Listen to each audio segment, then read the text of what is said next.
Okay now. I'm the top dog in the league, homie. Yeah. Let's speak on it. It's a stretch for anybody to reach on me. Don't reach. Just breathe on it. Don't tell them. They gotta know it's me They on know it. it. Won't kick it on me and go for three know on you. it. You couldn't guard me with the cleanest armor. know. I got it covered. Yeah. These corners. Yeah. I'm the top dog in the league, homie. That me. Let's speak. What's up, everybody? Welcome back to D's Corner. Again, I'm D. We're going to continue on with the offseason recap grades. Today's video, we got the NFC East. Before we get into the content, please don't forget to like, share, and subscribe. Let's go ahead and get into it. First up, we got the Dallas Cowboys, who had a fantastic offseason. The only issue I had with them was not signing my player spotlight in free agency, who they tagged, quarterback Dak Prescott. It's not often that you see your franchise quarterback being forced to play under the franchise tag. But in the draft, I have no idea how this happened. I'm sure the Cowboys had no idea how it happened either, but the player spotlight is wide receiver CeeDee Lamb out of Oklahoma. Dak Prescott's coming off his best statistical year, where he had 4,902 passing yards, 30 touchdowns, and only 11 picks. Dak is young. He's entering his prime. He's the leader of this team. He's a really good quarterback that they couldn't afford to lose. Like I said, the only issue I have is franchise tagging him. That is going to cause an issue when every other player has been paid but your quarterback. CeeDee Lamb fell into a perfect position with the Cowboys. He's coming off a 62 catch, 1,327 yard, 14 touchdown year. Many thought he was the best wide receiver in the draft, but somehow he was the third wide receiver taken. He fell right into the laps of the Cowboys, but he's fantastic after the catch. He'll get open with Amari Cooper and Michael Gallup already established. He'll probably slide into that slot role where he will feast. As you can see, he's extremely difficult to bring down. He's fantastic with the ball in his hands, screens, work in the middle, and he can beat you over the top. He is fantastic at yak. He's going to get those yards after the catch. The Dallas Cowboys offseason recap grade for me is a B. If they would have been able to lock Dak into a long-term deal, this would have been an A. They lost their starting center to retirement, brought in bodies through the draft and free agency to replace him. They still have a solid offensive line. Making Amari Cooper one of the highest paid receivers was a bit head-scratching, especially if you listen to Skip and Shannon. Skip Bayless is a diehard Cowboys fan who will tell you that Amari did not play good at all on the road. And I have a feeling that if they knew CeeDee Lamb was going to fall into their lap, that they probably would have allowed Amari Cooper to walk. They beefed up their defensive front with Gerald McCoy and Dontari Poe. I think they're switching to a 3-4. In the second round, they got Trayvon Diggs, who a lot of people had going to them in the first round. And then they got Neville Gallimore, was a defensive tackle out of Oklahoma, who was projected in the second round. They got him in the third round. And then they got Bradley Anae in the fifth round, who should have a great rookie season. He's a fantastical pass rusher. Dak has already signed his tender. And with the weapons that they have on offense, this team could be a problem in the NFC as long as they don't drop the ball like they seem to do. Last year, this team had a 4,000-yard passer, a 1,000-yard rusher, and 2 1,000-yard receivers, and didn't make the playoffs in what is possibly the weakest division in football. That is mind-blowing. This division is basically a 2-team race, and the Eagles won the division with practice squad wide receivers when this Cowboys team was loaded and still is loaded. So maybe Mike McCarthy can bring something that Jason Garrett couldn't. But with all that talent just wasting away, oh my goodness. This is a great situation for a coach with any basic knowledge on how to operate an offense should have a field day. Mike McCarthy coming over from Green Bay and the talent that he's had, CeeDee Lamb could possibly lead this team in receiving yards. He is going to be fantastic out of the slot. Mike McCarthy is really good at operating with three wide receivers. He's always had three wide receivers, whether it was Greg Jennings, Donald Driver, James Jones, Jordy Nelson, Randall Cobb. He will be able to operate a good offense for this team where Zeke will get back to being a top back in the league, which I still think he is, but a lot of people for some reason think that he's not. But this team should be able to win its division this year. Next up, we have the New York Giants, who are coming in with a new coach, Coach Judge, and they brought in Jason Garrett from the Dallas Cowboys to be their offensive coordinator. My player spotlight for free agency will be James Bradberry, formerly of the Carolina Panthers. And the draft, Xavier McKinney, safety out of Alabama. James Bradberry is a 6'1", 212-pound corner. He'll step in as the number one corner. He's a good press man corner with good size, length, and he has decent speed. He will get his hands on the ball. I don't think he's one of the top corners in the league, and he's getting paid like one. But the Giants needed a corner. It wasn't a solid market. Once Byron Jones was gone, he was the second best in the free agency, so they had to swoop in. In Xavier McKinney, they're getting a 6 foot, 201-pound versatile safety who can play in the slot. He can play in the box. I believe he has enough coverage ability to play over the top. He made a ton of plays at Alabama. He will strike you. He's very similar to Jabril Peppers, so that was kind of odd to see the pairing, as they're both suited better for the strong safety role. But I think with Judge coming from the New England Patriots, they love Alabama players. They love versatility. That's what they get. The New York Giants offseason recap grade for me is a C.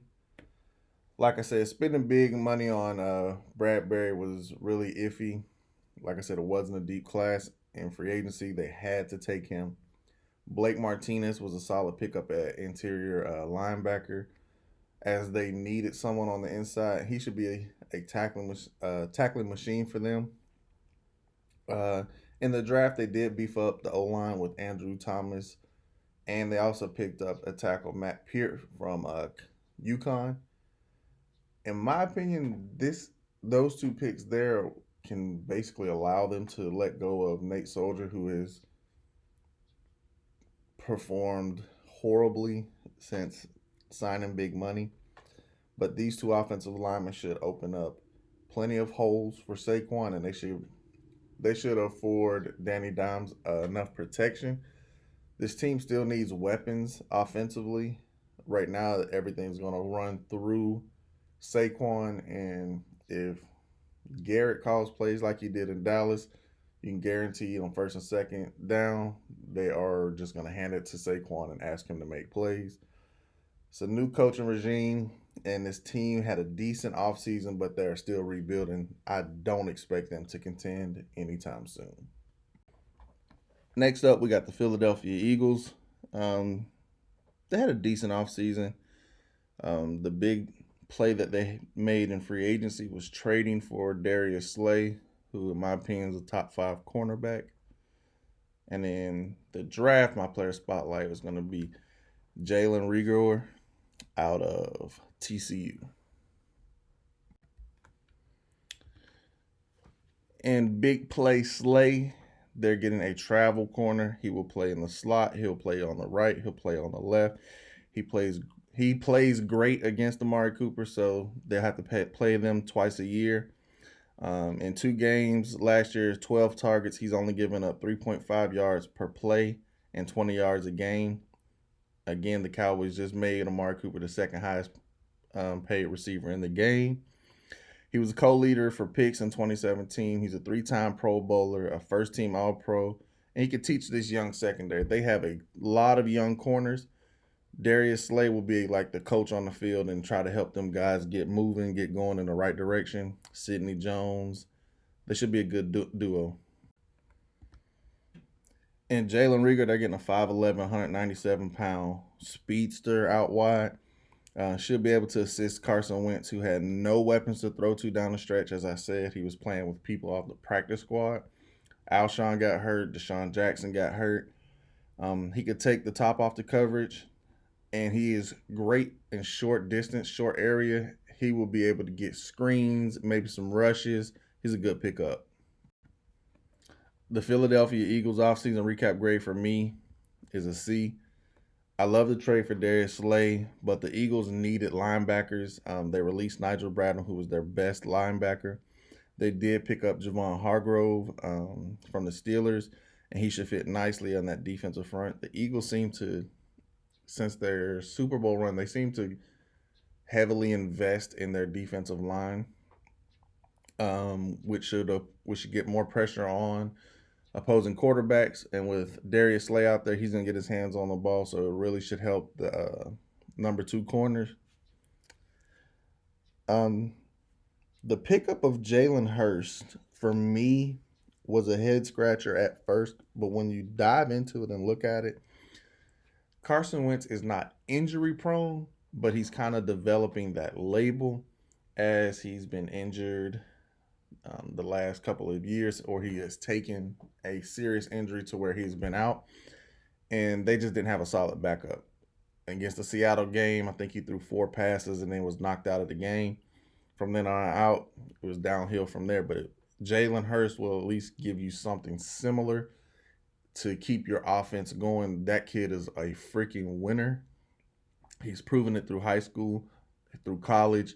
The kid is a dog, and it's like he has a never die mentality. Plus, he's showed with the Tua situation that he can sit on the bench and he can learn and develop his game. And if Carson Wentz does get injured, the Eagles say that they develop quarterbacks better than anyone else. We'll see who's traded. The Eagles also retooled their receiving room. They have a ton of speed.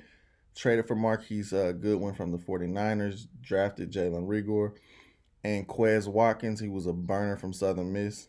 Like I said earlier, this division is really a 2-team race between the Eagles and the Cowboys. And with the way the Cowboys offense looks on paper and how thin the linebacker core is in Philly, they may find themselves in second place this year. And finally, we have the Washington football team. Apologize for the image. I already started the video prior to the team changing its name. My free agency player spotlight is a familiar face. It's Kendall Fuller, the cornerback formerly of Washington. Then he went to the Super Bowl winning Kansas City Chiefs, and now he's back with the Washington football team. And in the draft, of course, the monster of a defensive end, the big guy from Ohio State, Chase Young. Kendall Fuller was traded to the Chiefs from Washington. He found his way back home after winning a Super Bowl. He can play slot. He can play corner.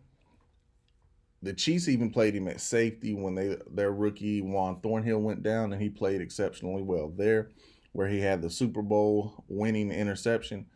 I think that's where he'll play here for Washington. I think he'll line up at safety next to Landon Collins. But then they may just move him around. He will be a good matchup weapon in the secondary. He can cover receivers. He can cover tight ends. He can play the deep third. He can play the deep half of the field. This kid's a good baller.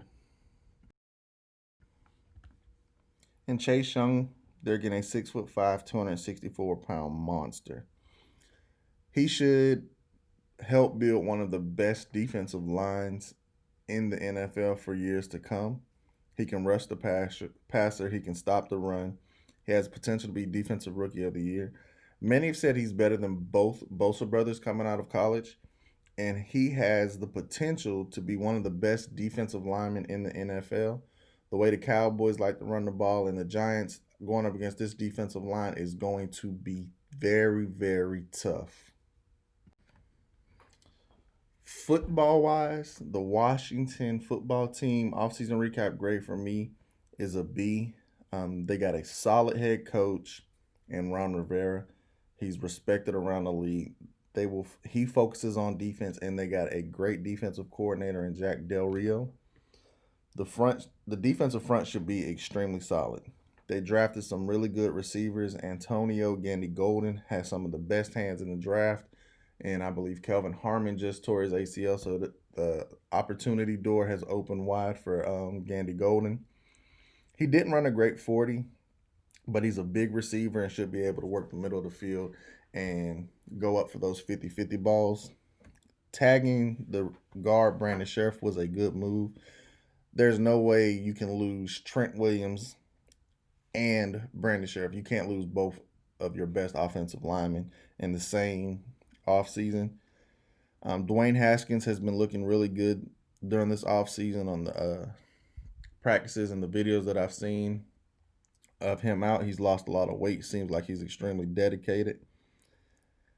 They're still few years away from truly challenging for an NFC title. And everything that's going on with the team name, the sexual harassment scandal, the owner, I think this owner is probably one of the worst owners in the NFL. And it's even come out that he's been paying the referees. How are you paying the referees and still losing? Like, you're paying the referees and you had the second pick in the draft. Like, how does that happen? Like, that's confusing to me. You're paying the referees. You're basically paying to win the game, and you still end up with the second pick in the draft. So you're losing way more than you're winning. They have a good coach, a good roster. The thing that's really holding them back is their culture and their owner.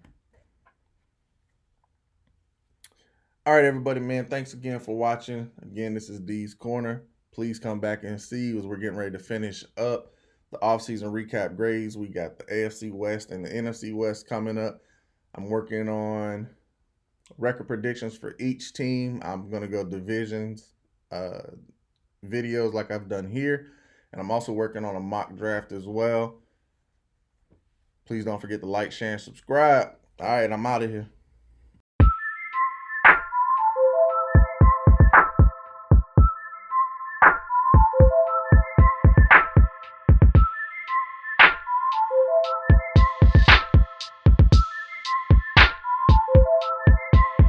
Okay, now. I'm the top dog in the league, homie. Yeah. Let's speak on it. It's a stretch for anybody to reach on me.